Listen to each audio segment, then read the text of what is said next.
Good morning, everyone, and thank you for joining us for today's public safety briefing led by Deputy Mayor for Public Safety, Phil Banks.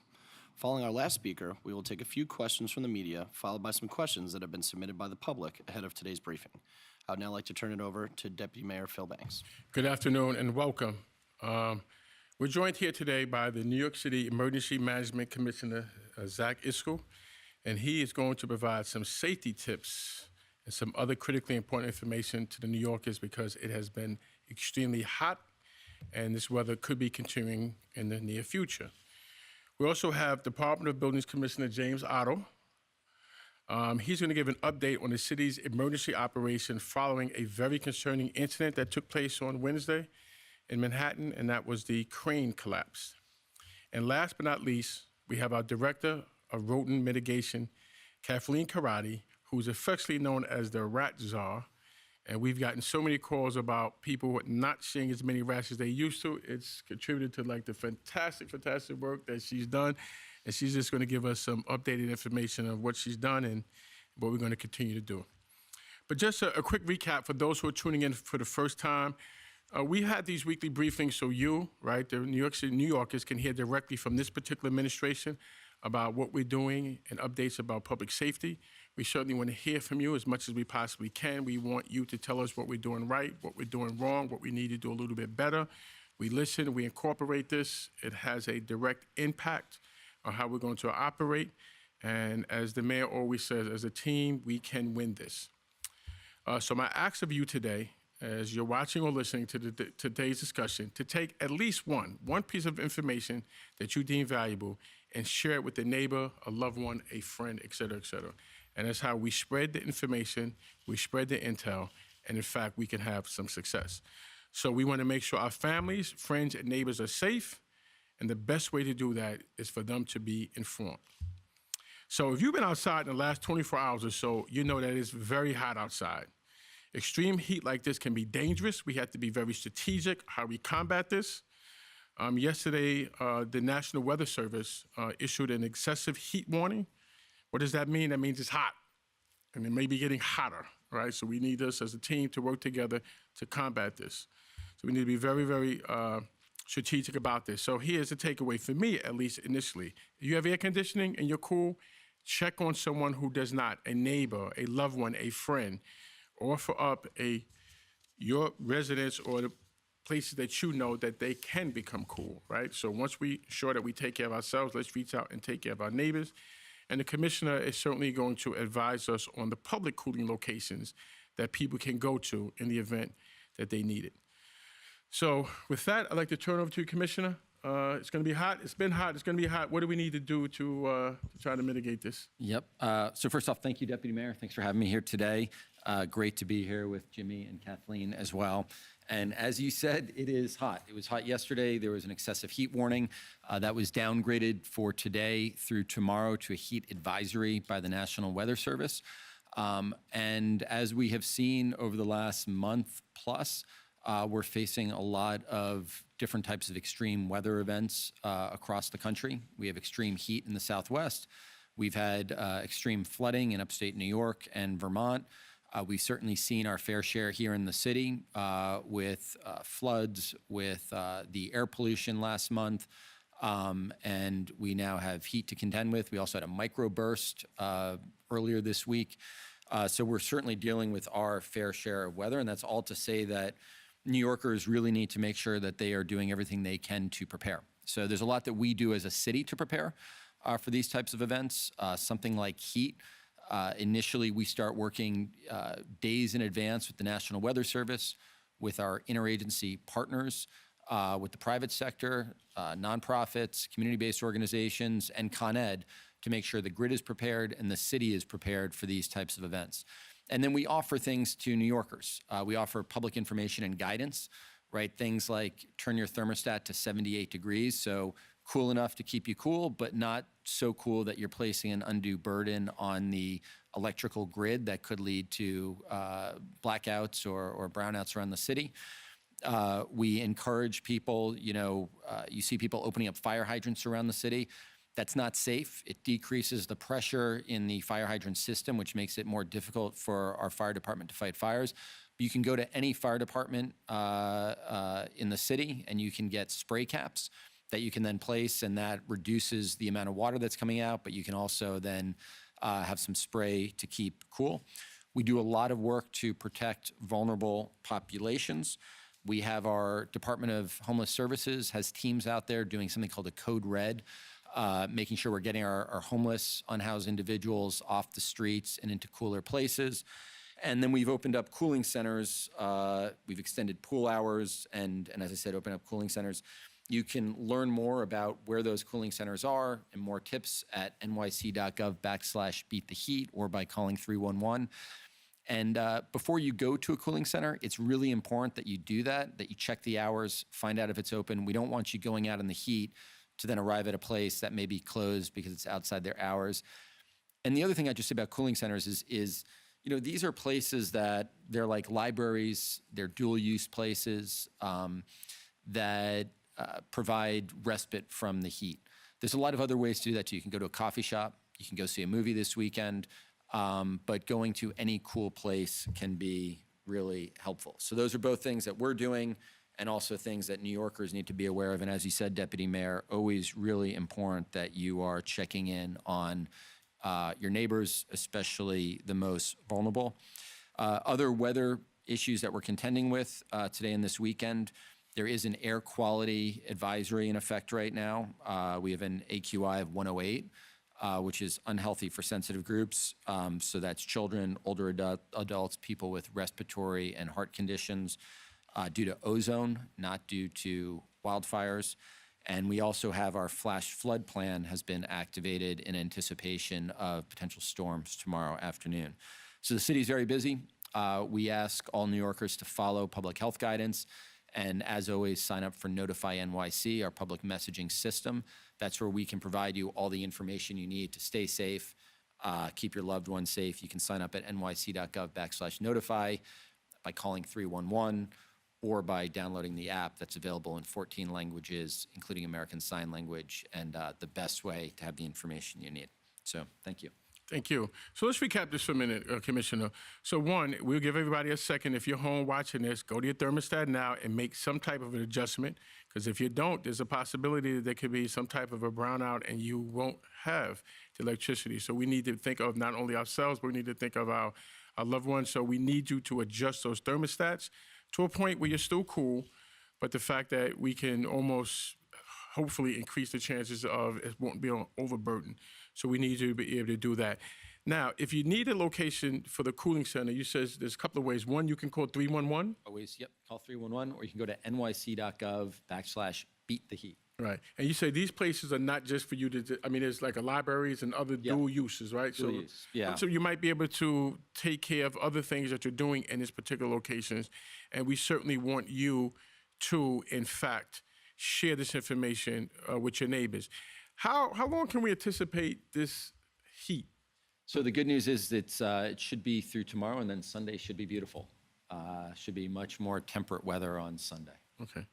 So, we've been dealing with a lot in Commissioner, your agency and the people and the residents of the city that worked with you.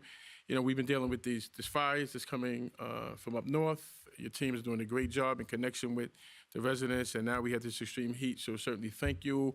We want to make sure we push out this information as much as possible. Thank you. So I certainly appreciate it.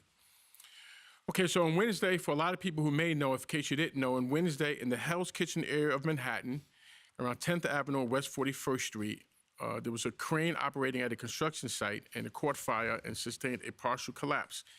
The crane, the boom, and a load of concrete fell. We were relatively fortunate is that New Yorkers didn't suffer any severe injuries. There was some, minor injuries, but I don't even want to say minor, because if you were the person who got injured, right, it's not minor to you. But we were relatively fortunate is that it could have been a lot more dangerous. There was really a great response and a swift response from the FDNY, Department of Buildings, NYPD, NYSEMS to get to the scene. We pretty much avoided something that could have been very catastrophic. So can you just let us know, Jimmy, what happened, what was the follow-up, and what do we do to try to minimize these things from happening in the future? Yep. Thank you, Deputy Mayor, for the chance to be here today and to update New Yorkers. Fortunate indeed. The first thing that Mayor Adams said when he spoke to the media and to New Yorkers was that we were extremely fortunate. 2 days later, I think it's even more evident how fortunate we were. I have with me just one of the thousands of shards of glass that rained down across 10th Avenue that day, in addition to the part of the crane. As I said on Wednesday morning, this mayor doesn't expect this team to rely on luck. So our obligation, our commitment is to look under every stone to figure out what went wrong here and determine what was preventable so that we do not have a repeat of this.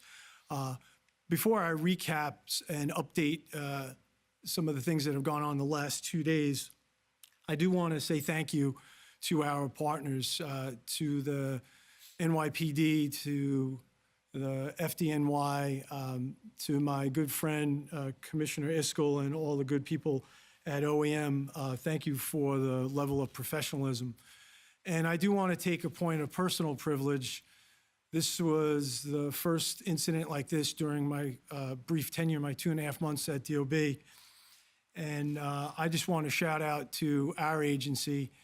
The mayor, when he hired me as DOB commissioner, charged me with the responsibility of continuing to improve this agency. And we know we have improvements to make.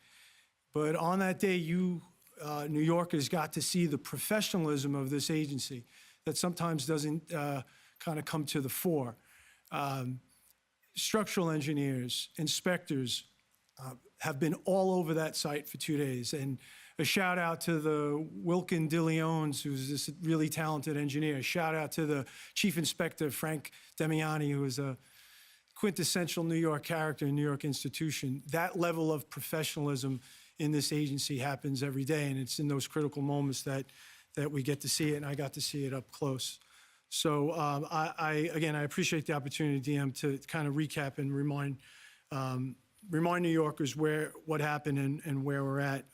As you said, early Wednesday morning, while construction crews were using a tower crane to lift a load of concrete to the 36th floor of a new tower development project on 10th Avenue in Midtown Manhattan, a fire broke out on the machine deck of the crane.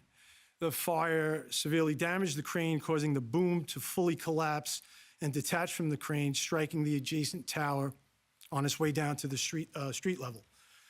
The collapse sent glass and concrete debris raining down onto 10th Avenue. I think we've all seen the gut-wrenching videos of the incident showing the catastrophic collapse over one of our city's busiest streets. It's really nothing short of miraculous that no one perished and no one was seriously injured in the incident. As soon as we were made aware of the incident, DOB crane inspectors and structural engineers quickly rushed to the location to assist our city first responders. FDNY personnel worked without pause to put out the raging fire on the tower crane, and along with the NYPD, the Port Authority, police, emergency management, our friends at Community Assistance Unit, all helped to secure the surrounding area, while DEP, Con Ed, MTA mobilized to protect the city's critical infrastructure.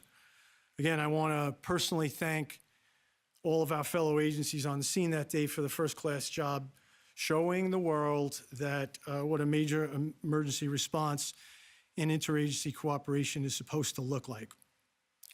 New Yorkers should know that public safety is the top priority of every agency involved in the response, and that over the past several days, DOB structural engineers have been closely scrutinizing the damaged tower crane, the tower construction project, and the neighboring tower that was struck by the boom. All three have been found to be structurally stable, and we have found no evidence of any of them currently posing a risk to the public. Following extensive inspections conducted by DOB and our partners in law enforcement, cleanup and recovery operations began in earnest yesterday morning. A small and mobile crane was brought to the scene by the construction contractors to help move the collapsed boom arm from the construction site.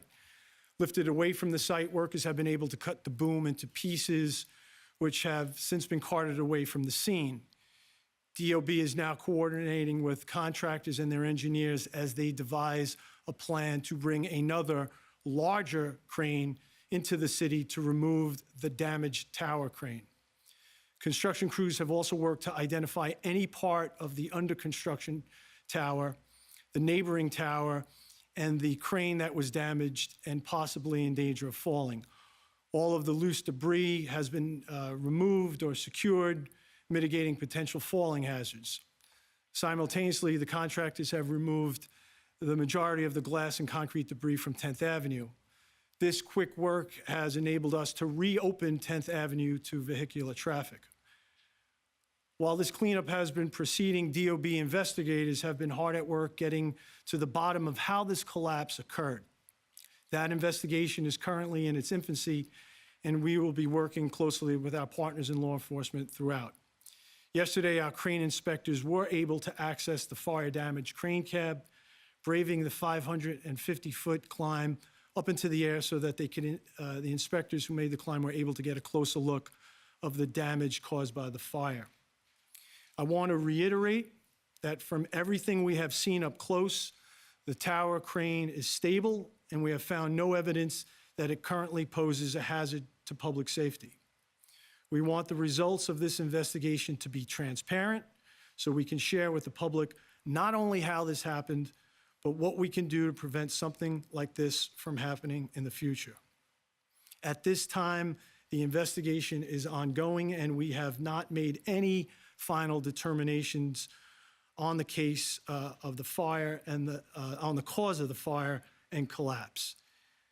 New York City has rigorous crane and construction safety regulations in place to protect the public. Tower crane collapses like this are thankfully an extremely rare occurrence in our city. That said, we can all agree that even one of these incidents is entirely too many. When we have more information on exactly what happened, we will continue to keep the public informed. And finally, again, I would like to take a moment to draw our attention to the tremendous work done by the men and women of the New York City Department of Buildings. You have lots of units, DOB's cranes and derricks unit, the forensic engineering unit, the emergency response team, the construction engineering unit, the construction safety enforcement unit. These are the folks that have the backs of New Yorkers. And again, the commitment is that as soon as we have answers, we will make them public, and we will be as transparent in this process as possible. Just a reminder, it's 48 hours into this process, and give us some time, and we will share what we learn. Excellent.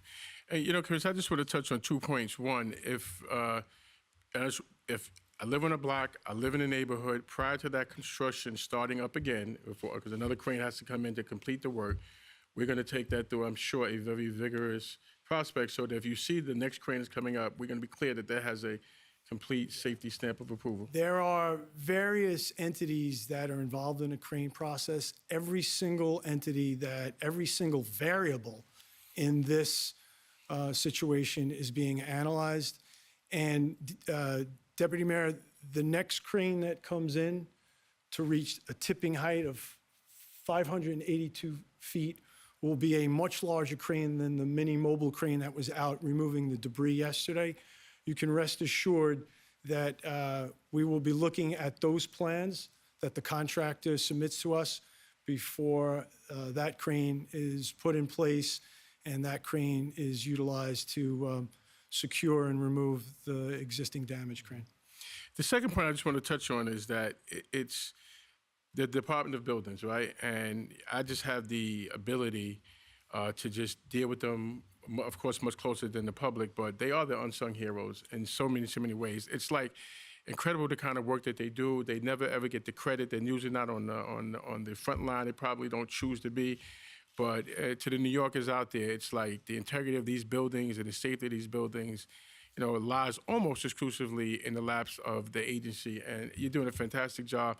And this is, I'm not the pat on the back type of an individual, but your agency doesn't get enough credit for what it does. So I'm glad that you pointed out, and I just wanted to say salute to you and your members Thank as you well. for that. And listen, We know we have work to do at the agency. That's the mayor's charge. But that doesn't negate the professionalism every day. These are the best engineers and folks in their field. And New Yorkers should know when we have moments like this, we have true professionals in every agency that rise to the occasion, and I got to see it. And DM, in a moment of candor in a previous life, I was one of the folks that was perhaps gratuitously critical of the agency. Having lived this now for 2.5 months, I'm aware of the things that we need to work on and get better, not shying away from that, but I'm also awfully proud of and impressed by the professionals in this agency. Fantastic. Thank you, Commissioner. I really appreciate it. So last but not least, I'm here once again with who we refer to as the Rat Czar. This is our Director of Rodent Mitigation, Kathleen Karate. As the mayor often says, public safety is not just about reducing crime, right? People have to be safe, but as important, they need to feel safe. And a big part of feeling safe is living in a neighborhood that is clean. And we all have a role to play in keeping New York City clean. When it comes to the cleanliness of our city, public enemy number one are the rats. And as my good friend and former colleague, Jesse Tisch, Commissioner of Sanitation, says, the rats don't run this city, we do. And a big part of we is the person who has taken the charge on this, and that charge is led by our director here. And I got a call the other day, I shared it with you earlier, and I got a call from someone, I won't mention the name, but she's relatively well-known in the public arena, and she says, what are y'all doing with all of those rats? Where are these rats at? I don't see these rats anymore. And it's a great compliment if you had heard it. So, Rat Czar, thank you very much. Tell us what you're doing and tell us how New York is, how they're going to see less and less rats as the time goes on. Thank you, Deputy Mayor, and we love to hear that feedback that New Yorkers are seeing less rats. We know Mayor Adams has declared a war on rats, and thanks to the hard work across many agencies, we're winning this war. 311 complaints are down for rat sightings 20% this year, and even more in our rodent mitigation zones.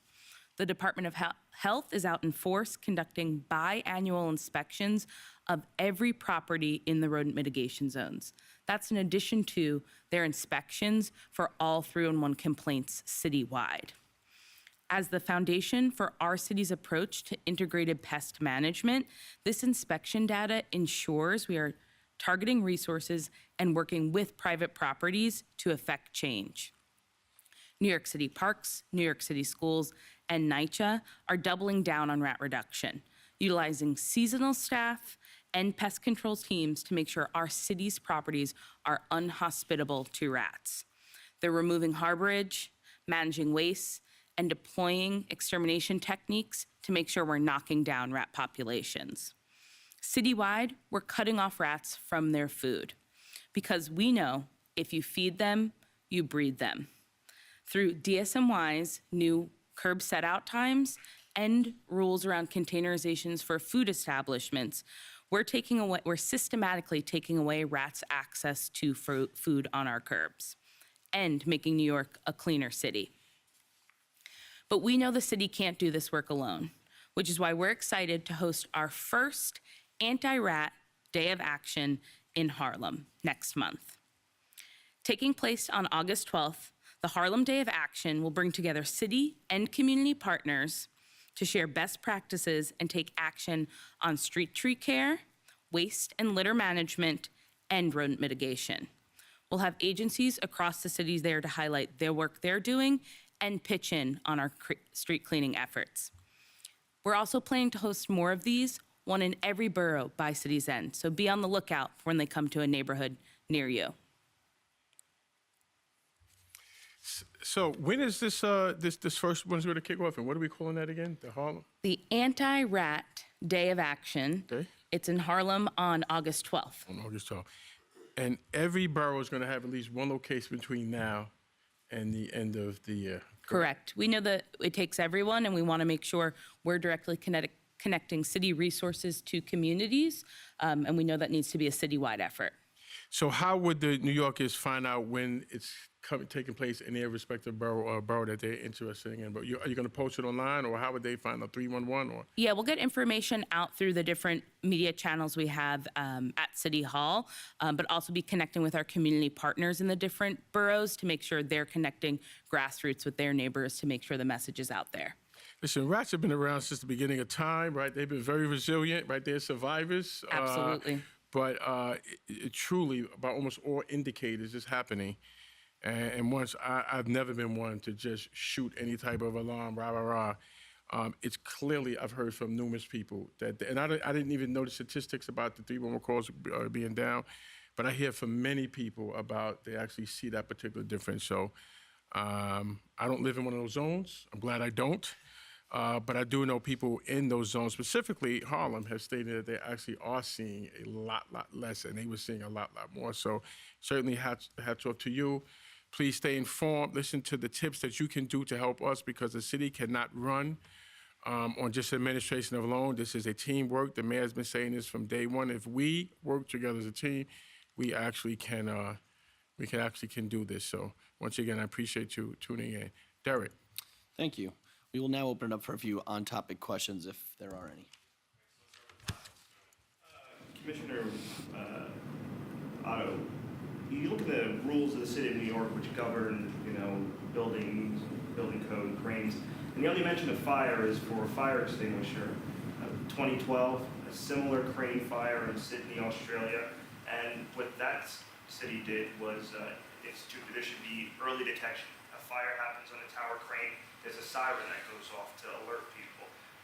Is that something that the city could consider? Is that something you're thinking about? Yeah, one of the things that we did immediately was decide to bring on an outside expert on cranes to sort of look top to bottom at this specific incident to see what lessons can be learned and what changes we might want to implement. We actually got approval this morning from the Controller's Office to solicit 6 of those firms. This is a similar sort of approach to what the agency is doing on Ann Street with the collapse of that parking garage. So in addition to New York City's investigation, we will have an outside independent entity that has a particular subject matter in cranes take a look at this. Aware of the Australia situation. So we hope to have that entity on really quickly, and we'll see what kind of feedback we get from them, and where if they have strong, viable suggestions, we certainly will listen, and we'll get feedback from the mayor on how he wants to implement them. Do you anticipate there will be sweeps of other cranes, kind of like how there has been after the Ann Street garage collapse? Yeah, we have not started that, but as I said earlier, we are looking at every entity. There's a general contractor involved. There is the crane owner involved. There's the crane user, the crane operator. There is the engineer. All of those entities and every other variable in this situation will be looked at and considered. Is there any indication right now that any of those entities did anything wrong or that they might face a violation? Too soon. It's only 48 hours. I don't want to jeopardize the integrity of the process by speaking too soon. Everything is being looked at. Let's do sort of our due diligence. Let's offer folks their due process. Let's look at everything from A to Z. And if we find wrongdoing, we will act as we have in the past, as everyone is aware of, post other incidents, particularly 2008. All right. Earlier this week, the administration reached out to New Yorkers, asking them to submit questions for the officials that have joined us here today. We will now get to as many of those as we can with the amount of time that we have left. Our first question comes from Pedro in the Bronx for Commissioner Iscol, who asks, during serious heat, are people allowed to open fire hydrants to cool down? So you are, but there's a caveat.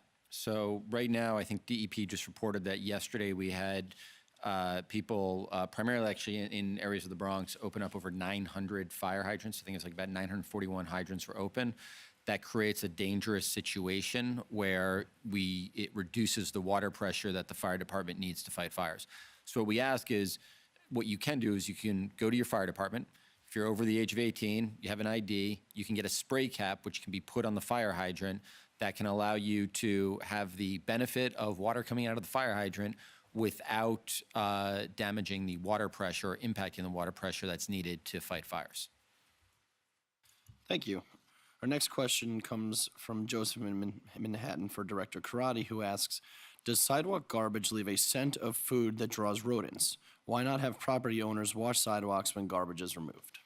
Great question, Joseph. So rats communicate almost entirely by pheromones, which is a scent trail they leave. The best practice all New Yorkers can take is washing down their curbs with a mix of bleach and water solution, 1 part bleach to 10 parts water. That could be done daily, weekly, and will help disrupt their pathways, rats' pathways to access former food sources. The next question is from Vincent in Staten Island for Commissioner Otto, who says, there has been scaffolding on my office building for many years. When do these new fines go into effect? Well, before I answer the question, let me just say, and I think Deputy Mayor Banks will agree, any questions from Katie H. from the Rockaways, regardless of the topic, Zach, you're going to answer that question. Vincent from Staten Island, they find me, Staten Island. They always find me. Usually, GSD in this administration's stance to get stuff done. This time means get sheds down. The mayor and Deputy Mayor Joshi and colleagues, Borough President Levine, council members Botcher and Powers had a press conference on Monday to announce a very robust plan, both carrots and sticks, to get sheds down. Now, the mayor hates rats. The mayor doesn't necessarily hate sheds because sheds are a safety device. The mayor hates sheds that are up unnecessarily. The mayor hates sheds that are up too long. The mayor hates sheds that are drab and not lit well and are attractions for all kinds of quality of life or other more serious nefarious activities. And the reality in this city is there's an economic incentive not to do the underlying work and to leave the shed up. So we, to answer Vincent's question specifically, we are working with our colleagues in the City Council to enact various pieces of legislation that will give us those sticks, that will increase the fines, fines for doing work without a permit, fines for leaving up sheds too long in commercial business districts. These sticks are substantial. And lastly, at the same time, and maybe even more importantly, we are going to redesign the sheds to a much more aesthetically pleasing look, redesign the sheds that offer more light, more space, and also at the same time look at local law 11, which is the facade law that drives the need for at least half of these sheds in the first place. So the legislative process, I can't tell you an exact time, but it will play out over late summer and early fall, and hopefully we'll be getting sheds down as quickly as possible. Thank you. Next question is from Teresa in Queens for Commissioner Iskel, who asks, what is the air quality today? So good question. So we are under a air quality advisory today, looking at an AQI that's forecasted around 108, which is in the unhealthy for sensitive groups. That means primarily children, older adults, people with respiratory or heart conditions should take some precautions. And our final question is from Teresa in Harlem for Director Karate, who asks, rats are a huge problem in my neighborhood, and I want to do more than just call 311. What are some things that I can do in my own home to stop rats? Teresa in Harlem, some great news for you. We're hosting a day of action on August 12th on 137th. Come on out. You can connect with educators and partners at Department of Sanitation, Department of Health, and Department of Parks to learn how you can take direct action against rats in addition to flagging via 311 so we could take action as a city. All right. On behalf of the Adams administration, I would like to thank everyone for tuning in to today's briefing. We look forward to seeing you all at our next one. Have a great day.